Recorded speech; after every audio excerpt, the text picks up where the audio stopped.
So guys, we got 4 massive news to talk about: the ET9 official images, the government certification, and then we also got some L4 certification news for NIO.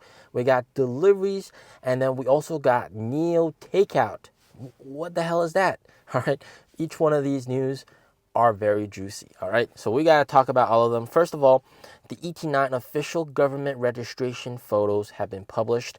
So this is what they're going to be. That's the car that they're going to sell. That's what it looks like. So it's gotten certified. You have the pictures of the car, and of course, the most important thing, the different rims and what they look like. I think rim number 4 looks the best, but what do you guys think? I really love that look. And of course, you have the different brake calipers and what that looks like as well.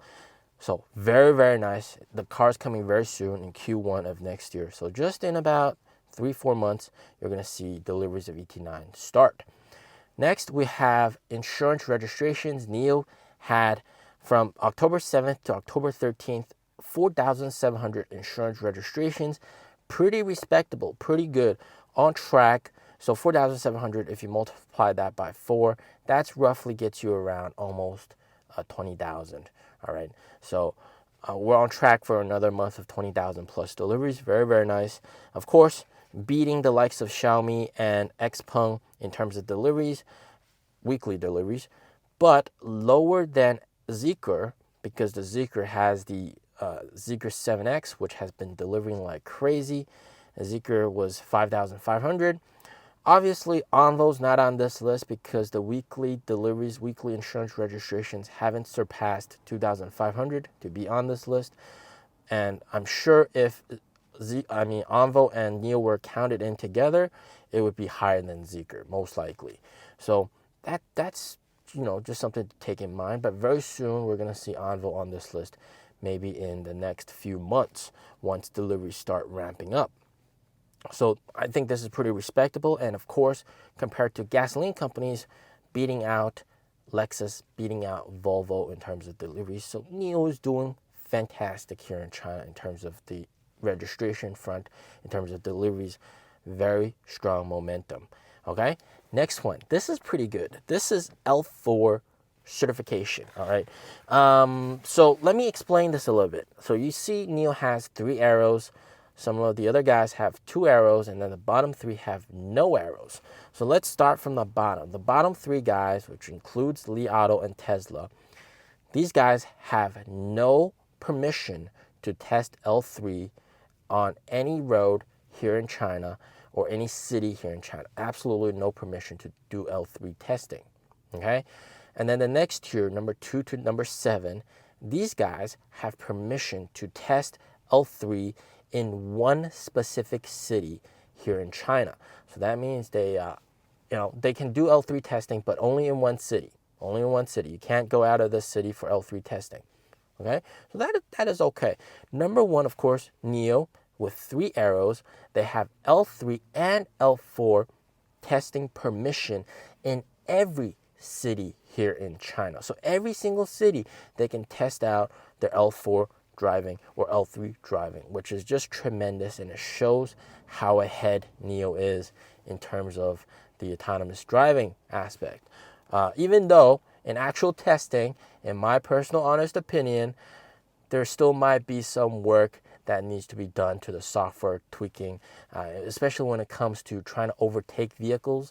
Sometimes the car would go into the opposite lane trying to overtake a vehicle. It's kind of aggressive in that front. But that's just my actual testing. Like, I'm sure future iterations will be much better. I'm sure L3 and L4 certified vehicles won't be doing that kind of dangerous maneuver. But as it stands right now, of course, they still need to improve their software. So this is pretty big news. It shows in terms of the certification front, NIO is much ahead, and NIO is much closer to L3 and L4 than the other guys. Okay, so next. This is interesting. Okay, NIO takeout, NIO delivery. What's going on? So of course we know that at NIO houses you can order coffee, you can order a snack, sometimes food. I've eaten hot dogs there. They have burgers. Sometimes they have cakes. Well, usually they do have cakes, desserts, and even like croissants and stuff. But this was shared by a NIO owner in one of the chat groups that I'm in here in China. And it is, of course, a self takeout, basically food delivery slash takeout. And it shows that, well, first, what did this person order? He ordered a Americano and a beef croissant. All right, an Americano with beef croissant. Those are one of the things that NIO houses do indeed sell. When you go there, you can buy it with NIO points, or you can pay cash. And the original cost is 51 RMB, which is roughly 7.1 US dollars, which is quite expensive here in China, to be honest. All right, quite expensive, quite pricey compared to getting a croissant somewhere else and getting an Americano. If you go to Luckin Coffee, it's probably gonna cost you like 10 RMB. So but then you have all these discount vouchers that pushes it down to 10 RMB, which is about 1.4 US dollars, which is absolutely insane.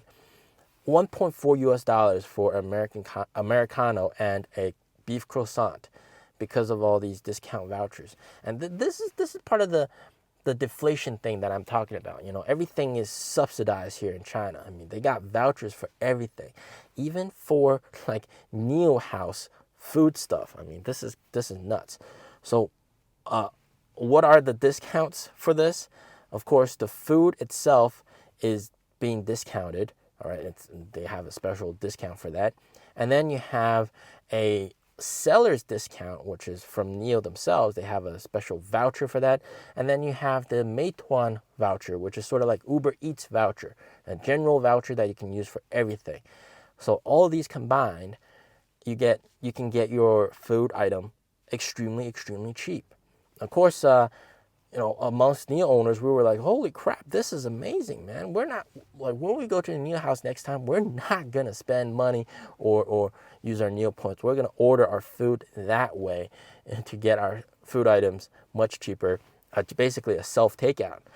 And that's nuts, right? That's absolutely nuts. And of course, NIO's probably not earning a whole lot from this. I mean, food items and stuff being sold at NIO houses probably accounts for like a super minuscule amount in terms of the revenue, but it does show that, in general, probably at the end of the week, they do have to do some clearance on some of the food items that aren't sold, so they'll do this takeout thing, which is pretty interesting.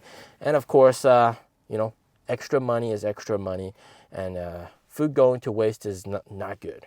Next, I want to briefly just talk about NIO stock, down even more today, down to 5.3-ish. All right. It seems like this pullback is taking a while, and I guess we'll have to wait until it gets oversold on the daily. Okay, and that might mean that we go below 5, possibly. But right now, I think, like, if you're looking for a long-term investment into NIO, like, right now would be a decent place to start loading up, in my personal opinion, not financial advice. But once NIO stock does become oversold in this pullback, I'll let you guys know, and that could potentially indicate a good bang for the buck buying zone. But right now, it seems like we're just having this big pullback in equities in general for Chinese stocks. So, but of course, going into the future, end of the year, and I believe next year, we're going to be fantastic for the stock price. All right, the stock price is going to increase by a lot, in my personal opinion. All right, as always, stay safe, stay healthy. Peace out.